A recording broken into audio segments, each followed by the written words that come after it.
My Little Caboose, Blue is Magic, by DarkWing. Chapter 10. Just Relax. So, Fluttershy was it? Griff asked. Fluttershy turned her head slightly and nodded. So, what do you do around here? Griff asked. Fluttershy looked at Griff. Well, if you get bored, you can always go to the town and... No, Griff said, shaking his head slightly. I mean, what do you do, specifically? Well, Fluttershy said, I'm really good with animals, so other ponies sometimes leave their pets with me while they're away. That's pretty cool, Griff said with a smile. I think you're the first one to ever say that, Fluttershy said, letting out a small smile of her own. I wonder why, Griff asked. I think animals are awesome. Take cats, for example. All they do all day is sleep, and at night they grab a bite to eat and go right back to sleep. Who wouldn't want to live that life? I actually think being a tree would be nice. You get to bask in the sunlight, and with enough care, you can grow into something beautiful. You know what? I changed my answer. I think I want to be a tree now, Griff said, sighing happily. I think I'm going to like this place. At that moment, Sarge suddenly grinned for reasons unknown to him. Fluttershy's cottage entered their view as they rounded a corner. So this is your place? Griff trailed off. Yes. Why? Is it bad? Fluttershy asked meekly. Not at all, Griff said, rubbing the back of his neck. Seems like a nice place. Oh, good. I was afraid that you wouldn't like it, Fluttershy said, letting out a small sigh of relief. Why worry about what other people think? Griff said. I mean, look at me. I don't give a fuck about anything, and my life is great. My life is good too, Fluttershy said. Sure, it's good, Griff said, but is it great? Have you ever sat down one day and decided to just not do anything at all? Oh no, I could never do that, Fluttershy gasped. I have so many animals to look after each day. I can't just not do anything. Animals live in the wild with no help from anybody, Griff said.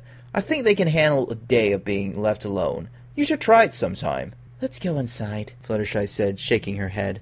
Okay, yeah. Fluttershy opens the door and walked in. Griff followed right behind. Griff took a quick look around and saw that there was a bird cage, a bed for a dog, and a small structure for a cat to lay about in. He then looked around and saw a couch on the other side of the room and smiled.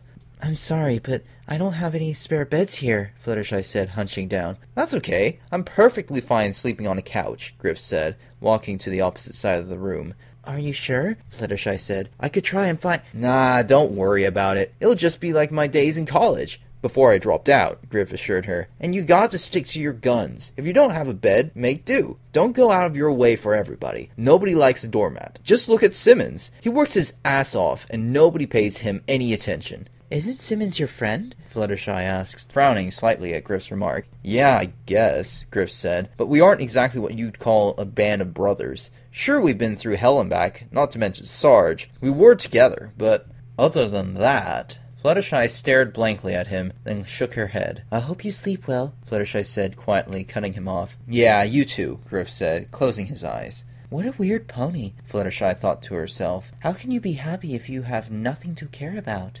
Griff was awoken by what he thought to be something dropping on his chest, but when he opened his eyes he found himself face to face with a bunny. Hey, little guy, mind getting off so I can go back to sleep? Griff said, pushing the bunny off of him. The bunny promptly jumped back on his chest and thumped his feet. Dude, what the hell is your problem? Griff said, now sitting up. I'm trying to sleep here. The bunny shook his head, jumped up, and kicked Griff in the jaw. Griff grunted and rolled off the couch. The bunny stood smirking on the couch, and it then curled up and went to sleep. What the fuck just happened? Oh, I'm sorry, Fluttershy said, walking in, holding many bags of animal feed. That's Angel. He's my pet bunny. I forgot to mention that he likes to sleep on that couch for his afternoon nap. Yeah, well, I was having my afternoon nap too, Griff said, turning angrily at the bunny, who had replaced him on the couch. He then let his shoulders sag. Ah, what the hell? I'm up now anyways.